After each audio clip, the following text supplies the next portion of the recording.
नमस्कार, मैं Kumar Santosh Yadav paramedical MLT news से, पीएमएलटी न्यूज से पैरामेडिकल मोटिवेशन स्पीकर, साथ में जेएफएमएलटी इंडिया जो राष्ट्रीय संगठन से है उससे भी जुड़ा हुआ हूँ। आज हम एक बहुत महत्वपूर्ण टॉपिक पर आप लोग को जानकारी उपलब्ध कराएंगे। टॉपिक क्या है, पहले हम टॉपिक के बारे में थोड़ा सा इंट्रो कर लेते हैं, उसके बाद अन्य बातें मैं आपको बताऊंगा। टॉपिक है BSc MLT, BMLT. What after BSc MLT या बीएमएलटी। बीएससी एमएलटी या बीएमएलटी के बाद क्या करें। बहुत सारे स्टूडेंट्स जो बीएससी एमएलटी या बीएमएलटी कर लेते हैं वो लोग अक्सर कंफ्यूज रहते हैं। मेरे पास लगातार प्रश्न आते हैं, लोग कमेंट बॉक्स में कमेंट करते हैं, फोन भी करते हैं कि हम बीएससी एमएलटी के बाद क्या करें, कंफ्यूज हैं।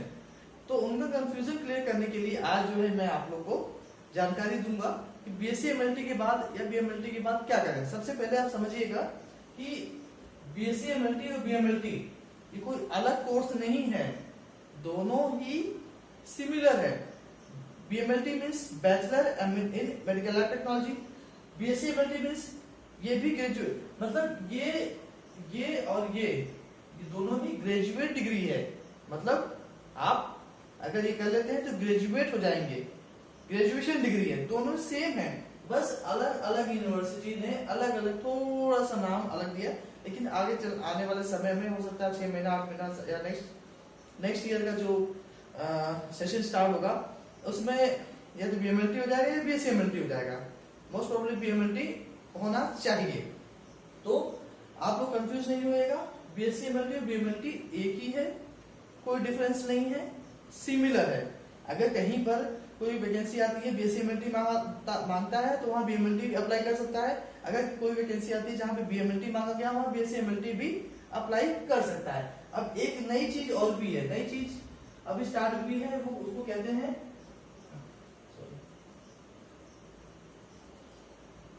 BVoc MLT. ठीक है, बीवोक एमएलटी मतलब बैचलर इन वोकेशनल एमएलटी। अभी ये नया कोर्स स्किल डेवलपमेंट इंडिया के अंतर्गत स्टार्ट किया गया है। तो जेएफएमएलटी इंडिया जो कि हमारा राष्ट्रीय संगठन है, हम लोग सरकार से निरंतर बातचीत कर रहे हैं कि तीनों कोर्स का एक ही नाम से होना चाहिए। जैसे कहते हैं, जैसे एमबीबीएस है, चाहे राजस्थान हो, चाहे गुजरात हो, चाहे अन्य देश का कोई अन्य राज्य हो, सब जगह एमबीबीएस के नाम से डिग्री होती है। बीएससी नर्सिंग है, बीएससी नर्सिंग होती है, बीडीएस है, डेंटल का है तो बीडीएस होता है, फार्मा है तो बी फार्मा होता है। पूरे देश में सभी राज्यों में एक ही नाम से होता है। इसमें भी जो है ये अलग अलग नाम नहीं होना चाहिए, एक ही होगा। तो नियर फ्यूचर में नेक्स्ट सेशन में ये काम हो जाएगा। अब हम बात करते हैं कि बीवोक एमएलटी या बीएससी एमएलटी के बाद क्या करें।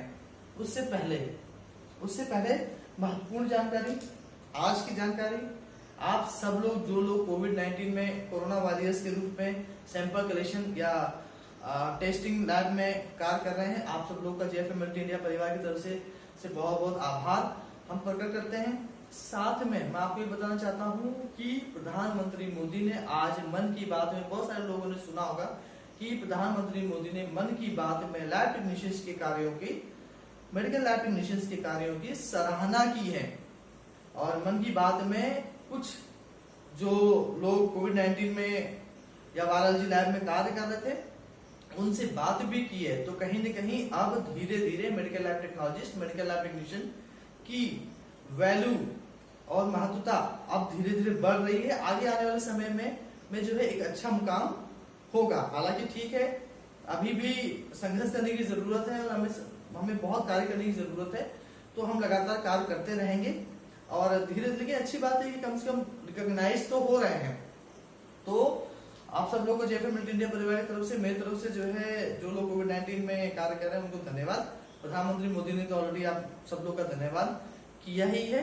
तो अब हम चलते हैं कि व्हाट आफ्टर बीएससी एमएलटी या बीवोक एमएलटी या बीएमएलटी के बाद हम क्या करें। चलिए स्टेप बाय स्टेप। अब जो है जिसने भी बीएमएलटी या बीएससी एमएलटी कर लिया है उसके लिए 3 कैटेगरी है। 3 कैटेगरी क्या है? Job, first job, second business, या थर्ड हायर एजुकेशन। ठीक है, तो जिसने भी बीएसएमएलटी या बीएमएलटी कर लिया है, अब उसके पास क्या आगे का प्रोसेस क्या है? क्या करेगा वो? या तो जॉब करेगा, या बिजनेस करेगा, या हायर एजुकेशन की तरफ जाएगा। मतलब अगर ग्रेजुएट हो गया, बीएससी का हो चुका है, तो वो मास्टर करेगा, या फिर अपना बिजनेस, मैं बताऊंगा कौन सा बिजनेस है, और जॉब।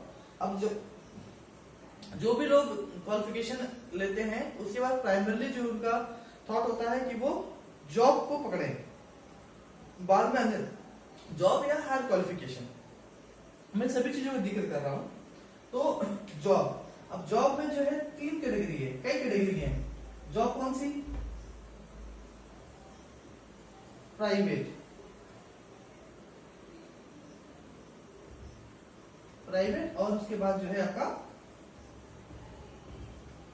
गवर्नमेंट या सरकारी।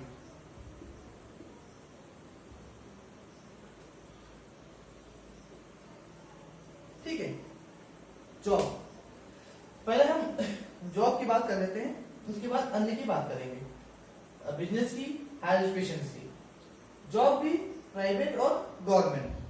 ठीक है, अब प्राइवेट में क्या होगा?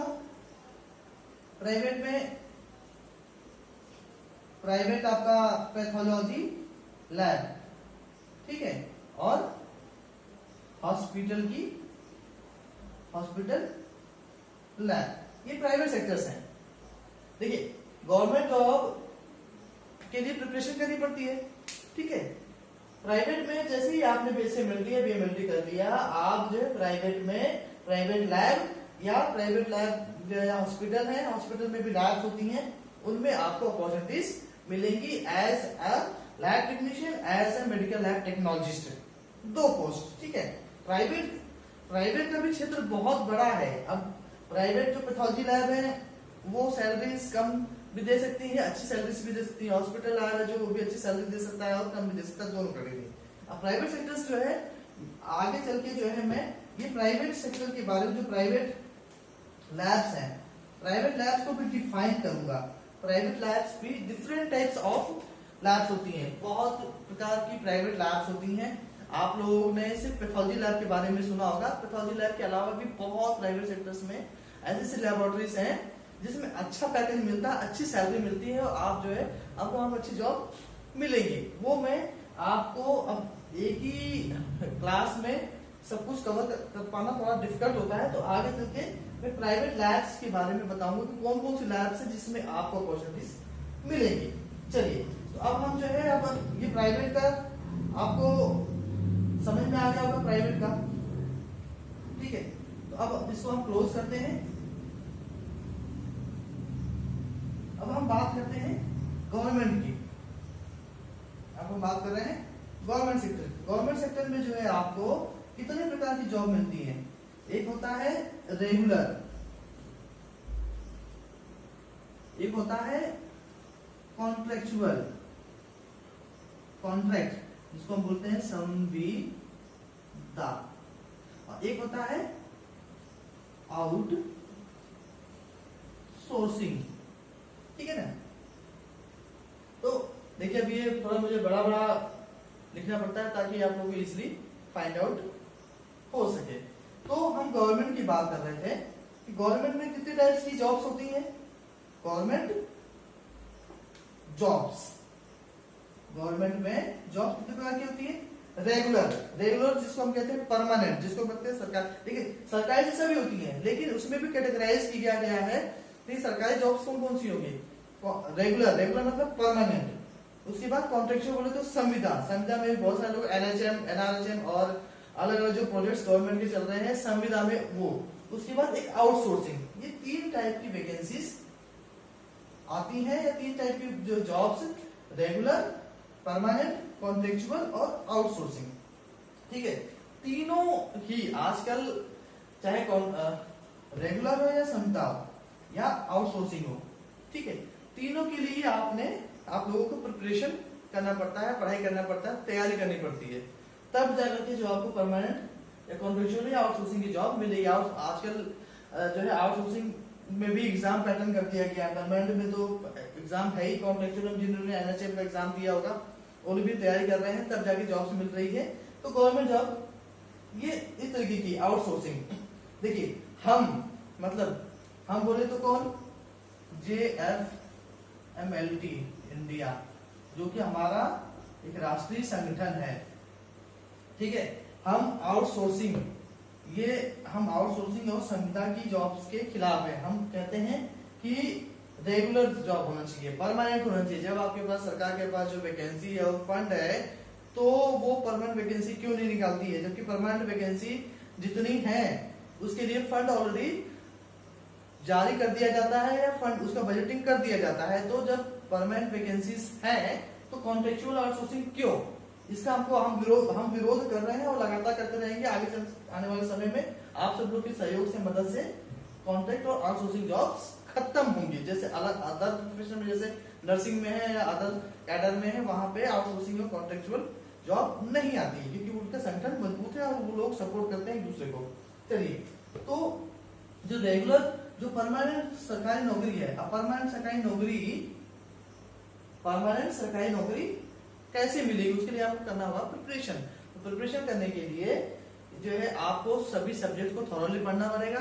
थॉरली पढ़ने के बाद जो है फिर आपको ये पता होना चाहिए कि किस तरीके के क्वेश्चंस आते हैं, किस तरीके के जो प्रश्न पूछे जाते हैं, चाहे वो परमानेंट पोजीशंस हो चाहे कॉन्ट्रेक्चुअल हो, ठीक है। जब भी एग्जाम्स होते हैं तो उसमें किस तरह के क्वेश्चंस पूछे जाते हैं, उसके लिए जो है आप लोग डिस्क्रिप्शन में लिंक हमने दिया हुआ है। कुछ किताबें हैं जिनमें जो मल्टीपल चॉइस क्वेश्चंस है, मतलब MCQs,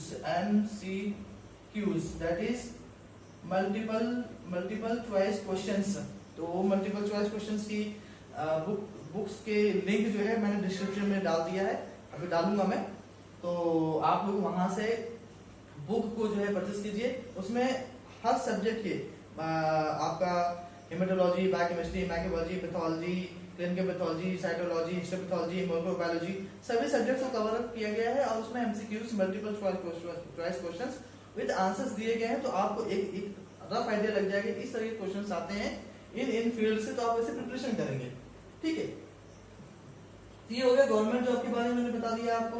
अब हम चलते हैं जो हमारा, देखिए मैंने आपको जॉब के बारे में बता दिया। जॉब कितने प्रकार की होती है, प्राइवेट होती है, गवर्नमेंट होती है। प्राइवेट में भी मैंने बता दिया, प्राइवेट का और डिटेल में बताऊंगा। गवर्नमेंट के बारे में मैंने बताया कि गवर्नमेंट कौन कौन सी होती है। गवर्नमेंट में जो है आपका परमानेंट पोजीशन, कॉन्ट्रेक्चुअल पोजीशन और आउटसोर्सिंग पोजीशन, ठीक है। उसके लिए करना होता है प्रिपरेशन, ये मैंने आपको बता दी। अब चलते हैं बिजनेस। बहुत सारे लोगों का प्रश्न बार बार आता है कि बीएससी के बाद क्या हम pathology lab, path lab open कर सकते हैं। बार बार बहुत सारे लोगों को प्रश्न आता है ये कि हमने बीएससी कर लिया है या हमने बीएमएलटी कर लिया है और हमको 1-2 साल का एक्सपीरियंस है, तो क्या हम पैथोलॉजी लैब ओपन कर सकते हैं। देखिए इस पर मैं कई वीडियो बना चुका हूँ और मेरे और अदर्स वीडियोस हैं जिसमें हाउ टू ओपन लैब और लैब पोजीशन, बीएमएलटी, डीएमएलटी के नाम से ये सब वीडियोस है, उसमें मैंने बहुत सारी चीजें क्लियर किया हुआ है। थोड़ा सा मैं यहाँ पे आपको और बता देता हूँ फिर से कि path lab open, pathology lab जो नियम है क्लिनिकल एस्टेब्लिशमेंट एक्ट के अंतर्गत नियम कहता है कि पैथोलॉजी लैब या कोई भी किसी भी प्रकार का बिजनेस कोई भी व्यक्ति कर सकता है, परंतु हम अभी तक बहुत सारे लोग नॉन टेक्निकल लोग जिनके पास न डिप्लोमा है न डिग्री है, वो लोग पैथ लैब चला रहे हैं, रिसर्च सेंटर्स चला रहे हैं। उसके लिए हम विरोध करने वाले हैं, उसका हम ऑब्जेक्शन देंगे। हम चाहते हैं कि जिन्होंने जो है बीएससी एमएलटी या जिन्होंने बीएमएलटी किया हुआ है वो लोग ही पैथ लैब ओपन करें। अब इसमें जो है 2-3 पॉइंट्स हैं, इसमें भी जो है 2-3 पॉइंट्स हैं। कौन से पॉइंट्स हैं कि भाई पैथ लैब जो है आप ओपन कर सकते हो, लेकिन उसके लिए जो क्राइटेरिया है वो आपको फॉलो करना पड़ेगा। अब इसमें प्रश्न आता है रिपोर्ट्स पर सिग्नेचर, रिपोर्ट्स पर सिग्नेचर, ठीक है, कौन करेगा? प्रॉब्लम ये आता है कि रिपोर्ट्स पर सिग्नेचर कौन करेगा, वही प्रॉब्लम फंस जाता है। तो लैब, देखिए लैब कोई भी व्यक्ति खोल सकता है, आप भी लोग लैब ओपन कर सकते हैं, लेकिन लैब खोलने की या लैब को चलाने की जो कंडीशन है कि अगर जिस भी आप राज्य में हो वहाँ पैरामेडिकल काउंसिल है, उस पैरामेडिकल काउंसिल से आपको रजिस्टर्ड होना चाहिए। फिर आपके पास जो है मैं बता देता हूँ कौन कौन से डॉक्यूमेंट्स लगते हैं। उसमें जो है आपको पॉल्यूशन का सर्टिफिकेट चाहिए, बायोमेडिकल का सर्टिफिकेट चाहिए, उसके बाद जो है फायर होना चाहिए, ये चीजें होनी चाहिए। फिर आपकी लैब का रजिस्ट्रेशन जो होगा वो किया जाएगा। तो ये कंडीशन है कि आप जो है जो भी लोग बीएससी एमएलटी बीएमएलटी कर लिए हैं, अगर वो जॉब नहीं करना चाहते और उनके पास 2-4 साल का एक्सपीरियंस है तो वो पैथोलॉजी लैब ओपन कर सकते हैं, लेकिन ओपन करने के बाद उसको रजिस्टर कराना है मुख्य चिकित्सा अधिकारी या सीएमओ के कार्यालय में, और उसके लिए जो भी क्राइटेरिया है उसको फॉलो करना है। मेरा वीडियो, बहुत सारे वीडियो इस पे बनाया गया है, आप उसको देख सकते हैं। चलिए अब हम बात करेंगे, ये हो गया आपका जॉब के बारे में बता दिए, बिजनेस के बारे में बता दिए। अब हम बात करेंगे हायर एजुकेशन, मतलब बीएससी एमएलटी के बाद आप क्या करेंगे। अगर आपको हाई क्वालिफिकेशन करना है, एजुकेशन लेना है, तो आप बीएससी एमएलटी के बाद या बीएमएलटी के बाद क्या करेंगे। चलिए अब हम बात करेंगे कि हायर एजुकेशन जिन्होंने जो बीएससी एमएलटी, वोक एमएलटी, बीएससी एमएलटी या बीएमएलटी कर लिया है, अब वो लोग जो है हायर एजुकेशन करना चाहते हैं, उच्च शिक्षा प्राप्त करना चाहते हैं, तो वो लोग कौन कौन सा कोर्स कर सकते हैं। तो मैं आपको बताता हूँ, जिन्होंने बीएससी एमएलटी किया हुआ है या बीएमएलटी किया हुआ है वो लोग एमएससी एमएलटी करें, या जिसको कहेंगे एमएमएलटी, ठीक है। उसके बाद एमएससी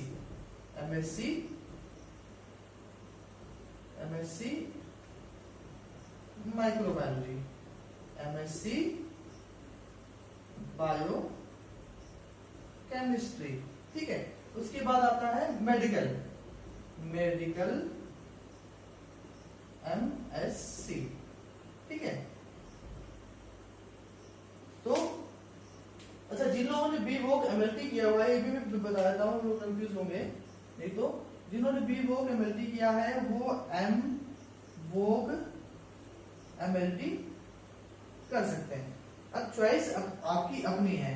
तो मेडिकल एमएससी में मैं इसके बारे में जो है एक एक करके डिटेल में बताता हूँ आपको। मेडिकल एमएससी में आप जो है माइक्रो बायोकेम, फिर आपका एनाटॉमी, फिजियोलॉजी,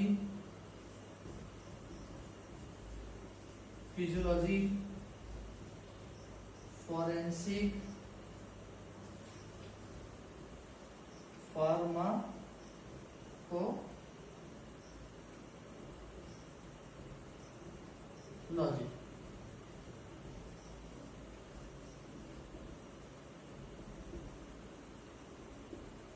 ठीक है।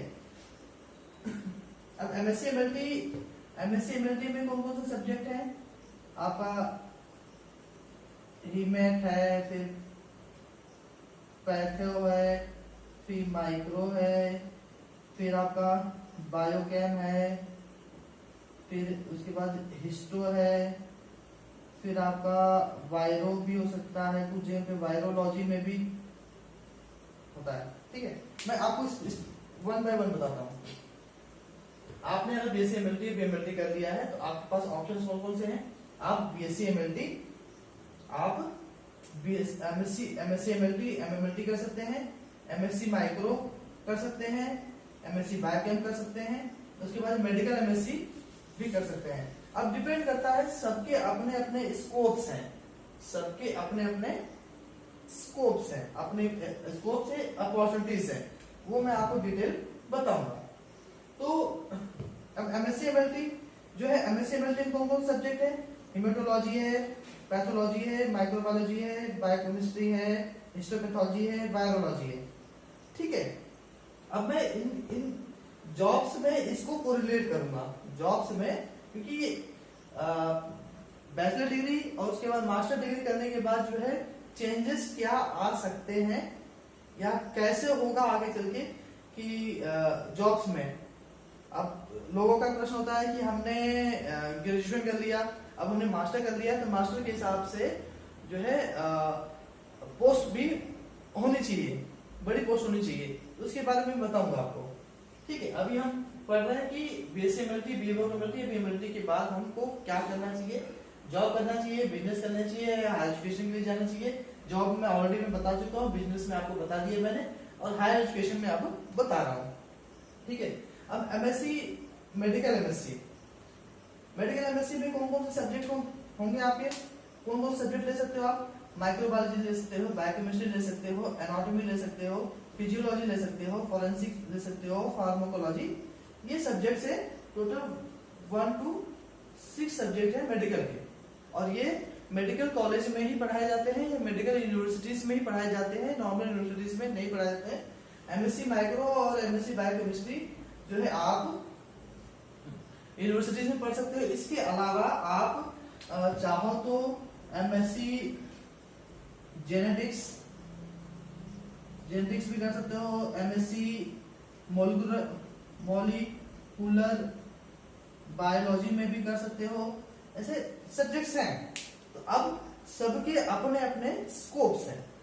अब हायर क्वालिफिकेशन लेने के बाद फिर आप आखिरी में आप चाहो तो एमएससी एमएलटी करने के बाद अब आखिरी में चाहो तो पीएचडी भी कर सकते हो, तो आप डॉक्टरेट हो जाओगे। ठीक है, ये हायर क्वालिफिकेशन है, और इसमें जो है एमएससी एमएलटी, एमएससी माइक्रो, जो ये तीनों बताया है मैंने, मेडिकल एमएससी, सबकी अपनी अपनी अपॉर्चुनिटीज है, सबकी अपने अपने स्कोप से, अपने अपने फील्ड्स में, जॉब्स में जो है कैसे कैसे जॉब्स मिलती है। तो आगे आने वाले मैं 1-2 दिन के बाद जो मेरा अगला वीडियो आएगा वो difference between MSc microbiology and MSc medical microbiology, medical microbiology, MSc microbiology difference, मतलब MSc micro, difference between MSc microbiology और एमएससी मेडिकल माइक्रोबायोलॉजी के बारे में डिफरेंस बताऊंगा, और इसके स्कोप्स बताऊंगी, इसके अपॉर्चुनिटी बताऊंगी, कहाँ कहाँ आप जॉब्स कर सकते हैं, कहाँ कहाँ आपके लिए अपॉर्चुनिटीज होंगी। अब देखिए, ये मैंने आपको बता दिया जॉब के बारे में, बिजनेस के बारे में, हायर एजुकेशन के बारे में, और हायर एजुकेशन के सब्जेक्ट्स बता दिए। अब मैं इनको कोरिलेट करूंगा,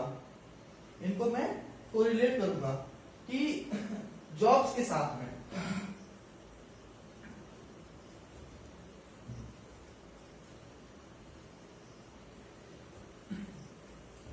देखिए, जॉब भी एक जॉब को भी जो है मैं फिर से कैटेगराइज करता हूं, मैंने पहले भी बता दिया है। आप लोग जो है एक ही बार में वीडियो देख करके जो साइलेंट मत हो जाइएगा, 1-2 बार और देखिएगा, ताकि कि आप लोग के लिए ही है, आप लोग को फायदा मिलेगा फ्यूचर में। तो अब इसमें जो जॉब थी बीएससी एमएलटी के बाद, उसमें था टेक्निकल, जिसको बोलते हैं टेक्निकल कैडर। ठीक है, और एक है एकेडमिक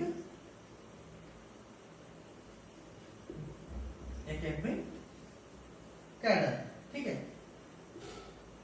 तो ये जॉब की बात कर रहा हूं जिन्होंने बीएससी एमएलटी किया हुआ है, बीएमएलटी किया, बीवोक एमएलटी किया हुआ है, टेक्निकल और एकेडमिक कैडर। एकेडमिक और कैडर को हम बोलते हैं टीचिंग कैडर।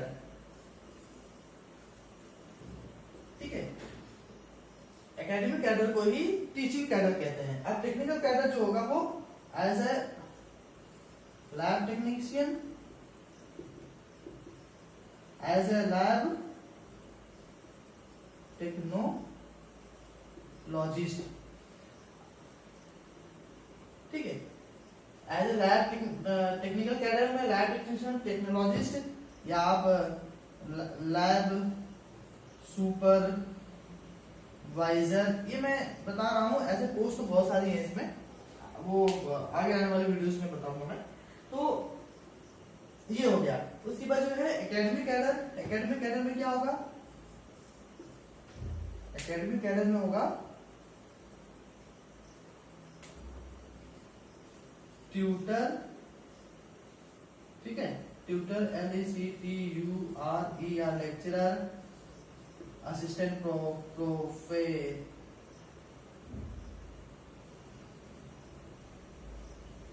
असिस्टेंट प्रोफेसर, और उसके बाद मेनी मोर, ठीक है।